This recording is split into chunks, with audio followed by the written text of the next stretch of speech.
이균용 네. 대법원장 후보자가 인사청문회를 거쳐서 21일 날 인사청문 보고서는 채택이 됐습니다. 채택이 됐는데 국민의힘은 적격, 민주당은 부적격 이렇게 판정을 내렸지만 일단 청문 보고서가 채택됐다는 것만 하더라도 상당히 진일보해서 원래 청문회도 안 하려고 그랬잖아요. 예. 저 장관들 마음에 안 들면 청문 보고서 아예 채택을 안 하지 않습니까? 그건 관계없죠. 예, 근데 어쨌든 청문 보고서가 채택이 됐고 25일 날 국회 본회의에서 표결 인준 임명 동의안을 처리하기로 여기까지는 합의가 됐는데 이번 이재명 대표 체포한 이 가결에 유탄을 맞아가지고 우선 뭐 민주당이 원내 대표부터가 사퇴해버려서 25일 날 지금 본회의 자체가 불투명한 상황이에요. 이번 이재명 대표 체포 동의안 가결 때 아마 그게 부결되라고 기도했지 않을까 이균용 후보는. 그렇습니다. 뭐 농담인데요. 이게 왜냐하면은 지금 이재명 그 대표의 체포동의 가결되면서 아까 우리가 앞에 이야기한 더불어민주당인 내용이 심화되지 않습니까? 그러면 더불어민주당은 뭐 물론 나중에 분당될 때 되더라도 그때까지는 당이 어떤 일치하는 모습을 보여줘야 되고 또 가결에 참여했던 더불어민주당도 결코 어떤 뭐 윤석열 정부를 갖다가 옹호하기 위해서 그게 가결표 던진 게 아니다.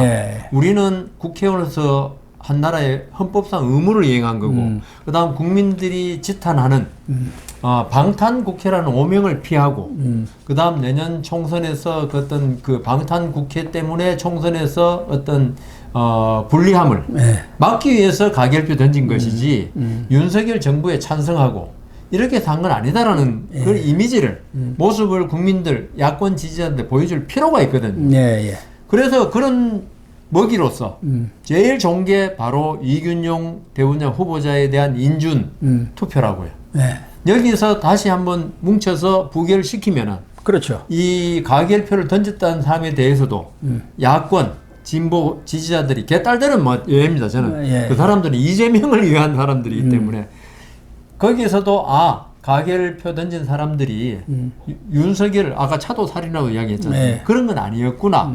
뭐 다 알고 있지만 그렇게 될 거이기 때문에 이 또 대법원장 자리가 중요한 자리지만 또 권리 없다고 해가지고 국가적으로 큰 대통령이나 뭐 이런 일같이 문제는 안 생기거든요. 그 권한테 사법부라는 게는 현상 유지가 목적인 기구이기 때문에 어떤 계속적으로 뭐 정책을 내놓고 시행하고 그걸 갖다 집행하는 기관 같으면은 그건 대표가 없으면 안 되잖아요. 그렇죠. 그래서 대통령은 권리가 있을 수가 없잖아요, 그죠?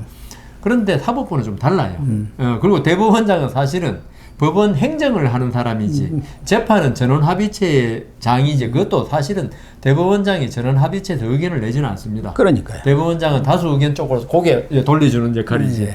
그래서 그 정도로 어떻게 보면 상징적인 자리예요. 상징적인 자리는 있어야지만 없어도 타격이 아주 큰 자리는 아니다.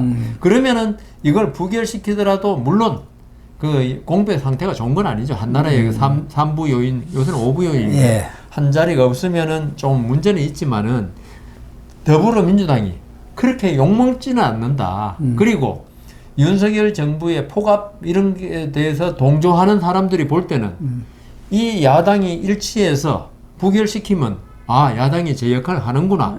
이렇게 심정적인 이번에 이재명 대표의 가결에서 입은 상처를 조금 만회할 수 있기 때문에 그래서 이균용 대법원장 후보자에 대한 인준 투표는 상당히 좀 위험하다. 그래서 공백 상태가 계속될 가능성이 있다. 그런 차원에서 본다면은 25일 본회의가 안 열려가지고 거기서 인준 투표가 안 되면은 상당 기간 공백이 좀 있지 않습니까? 그렇죠. 10월에 국정감사가 있고 그러니까 그 과정에서 지금까지는 민주당 친명이라든가 민주당 또 상당히 격앙되어 있는데 좀 톤다운 되니까 충분히 물밑 접촉을 통해서 11월에 이균용 후보자를 그때 본회의는 11월에 열리니까 그때 처리할 게 국민의힘 입장에서는 좋은 거 아니에요? 오히려? 왜 좋죠? 아니 시간이 있으니까 민주당과 충분히 설득을 할 수 있는 물밑 교섭을 할 수 있는. 지금은 당장 개강되어 지금은 개강되어 있지만 또 시간이 흐르고 그러다 보면은 경우에 따라서는 만약에 이재명 대표가 또 구속이 된다든가 하면 상황도 바뀌어지고 그쪽에 또 이 비명 사람들이 이쪽에 그냥 이균용 후보자의 찬성을 해줄 수도 있지 않습니까?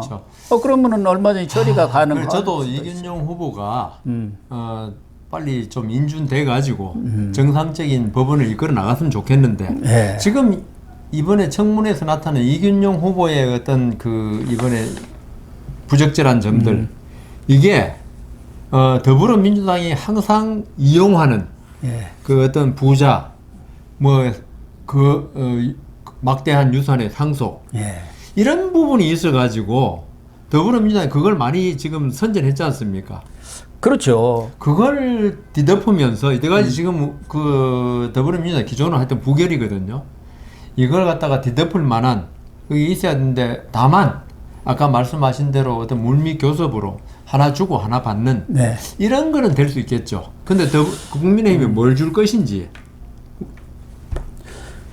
아마 대다수 사람들이 이균용 대법원장 후보자가 뭐 청문회를 거쳐서 인준을 받는 데는 큰 문제가 없을 정도로 생각을 했었고 본인도 남 부끄럽지 않을 정도로 스스로의 굉장히 엄격하게 살아왔다 이렇게 자신을 했는데 이번에 청문 과정에서 보니까 뭐 10억 원 상당의 그 재산 등록 누락도 있었고 세금 안 낸 탈세 문제 또 뭐 여러 가지 그 자녀들의 뭐 이런 아빠 찬스 문제 상상 밖에 생각지도 않은 여러 가지 좀 국민들의 입장에 눈높이에서 보면은 좀 언짢은 이런 사건들이 일들이 많이 터져 나왔어요. 그러면서 여론도 좀 비우호적으로 바뀌었고 여당 내에서도 대법원장이 이번 인사청문회에서 제일 많이 한 말이 법을 잘 인지해야지 못했습니다. 아니 대법원장 평생을 법관이 법을 잘 몰랐다든가 죄송합니다, 송구합니다 이 말만 하고 있으니까 이게 도대체 뭐냐, 이게 어떻게 그런 사람이 대법원장이 되느냐 그런 의견들도 많았단 말이에요. 저도 이균용 후보를 잘 알고 있습니다만은 진짜 강직한 법관으로만 알고 있었거든요. 그런데 이번에 이런 일이 나오니까 세상에는 참 때묻지 않은 사람이 하나도 없구나 이런 생각이 드는데 때묻지 않은 사람이 없는 건 맞아요. 근데 보통 사람은 때가 묻을 수밖에 없고 그럼 공직을 안 맡으면 돼요. 근데 공직을 맡겠다 그러면 자기 관리에 더 엄격했어야 되는데 그렇습니다. 이균용 후보는 법률 실력으로는 이제 법원에서 탑입니다. 누가 뭐래도. 그러다 보니까 이 주의를 갖다가 이렇게 어떤 대인관계나 이런 면에서는 좀 소홀한 면이 있다는 소문이 있었어요. 그게 어떤 사람이 살다 보면 다 잘할 수는 없으니까 있는데 왜냐하면 이균용 후보자가 사실은 행정처를 한 번도 못 갔습니다. 그랬더라고요. 법원 행정처에 뭐 그거는 김명수도 마찬가지인데 못 갔는데 그게 이제 결국은 행정처는 좀 부드러운 사람들이 가거든요.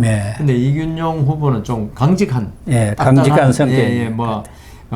자고우면하지 않는 그 행정처는 왜 행정하는 데니까 법관은 강직해야 되지만 행정처는 강직한 이렇게 여러 가지 사정을 다 두루두루 고려할 수 있는 사람이어야 되는데 이균용 후보가 그렇게 못 갔다 거기다가 이런 그 약점이 드러났다 이러니까 그 이균용 후보를 지지하던 사람들도 조금의 실망. 그게 제가 이때까지 야권의 어떤 인사들 문재인 때 인사 보면 이거는 진짜 문제도 아닌데 그게 장관급이라면 있죠. 이건 뭐 아무것도 아니에요 그냥 이거. 그래서 대법원장이니까 가장 우리 사회의 어떤 도덕이나 기준이 되어야 되는 사람 아닙니까? 법을 다루는 사람인데 이 여러 가지 탈법, 불법적인 그런 요인이 상당히 있었다는 것은 누가 봐도 이건 말이 안 된다 그런 생각이 들죠. 오 교수님 법의 기준이라 그러는데 우리가 항상 하면 법은 도덕의 최소한이라 그러거든요. 이런 도덕을 못 지키니까 법은 도덕의 최소한인데 여기 대법원장을 맡으면 되냐 이런 여론이 좀 있는 것 같아요. 그렇지만 이 정도 가지고 야당이 부결시킨다? 그래가지고 또 다시 새로운 인물 또 후보로 내세운다? 그래가지고 대법원을 지금 민유숙 안철상 대법관도 곧 임기가 마치잖아요. 내년 1월에 그러니까요. 퇴임이 되기 때문에 그 사람들 후임자도 뽑아야지만 만약에 이번에 부결이 돼가지고 인준을 못 받으면은 안철상 2월, 예. 이 대법관이 대행을 맡아야 하는 모양인데 제일 위임 모양이에요. 제일 선임이라. 근데 내년 또 1월에 나가면 이게 그 다음이 하긴 하겠죠. 하지만 그래도 우리 법원이나 이렇게 우리 법관들이 생각하는 거 있죠. 대행자는 현상 유지만 하지 바꾸지는 않는다 이런 원칙이 있거든요. 그러니까 그게 대법관 제청도 이때까지 한 적이 없고 대행이 전원합의체에서도 선고를 재판장을 대행이 맡아서 하는 것도 좀 그렇죠. 그러면 상당히 지연될 가능성이 중요 크죠. 사건이 지금 전원합의체가 얼마 있는지 모르지만은 만일 중요한 민생에 관한 중요한 게 있다. 옛날에 뭐 여러 가지 윤미향이도 올라가면은 상고한다고 했으니까 거기서 내야 하는데 그게 한없이 늦어지고요. 그다음 또 중요한 게 내년 2월에 법관 인사가 있습니다.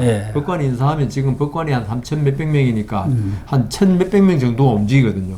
그게 갑자기 인사가 무기한 미뤄지는 거거든요. 그래서 이런 여러 가지 문제가 있어서 대법원장이 장기 공석으로 있는다는 것은 여러 면에서 많은 부작용을 낳죠. 그게 뭐 국가 전체적으로 몰라도 그 개인들, 시민들의 법률 생활에는 엄청나게 지장을 많이 줍니다. 판결이 빨리 안 나오고 한다 이러면은. 그래서 저는 뭐 더불어민주당에 바란다면은 이균용 후보자 좀 미흡한 면이 있더라도 국가를 위하고 국민을 위하고 법원을 위해서 좀 통과시켜 주시는 것이 그 사람 이균용 후보의 개인인 문제가 아니고 국가를 위해서는 다시 한번 재고해 보는 것이 좋겠다. 안 그러면 너무 파장이 좀 커지니까요. 저도 그렇게 생각을 합니다. 그래서 사법부가 하루속히 안정화되고 정상화되어야 하지 않겠습니까?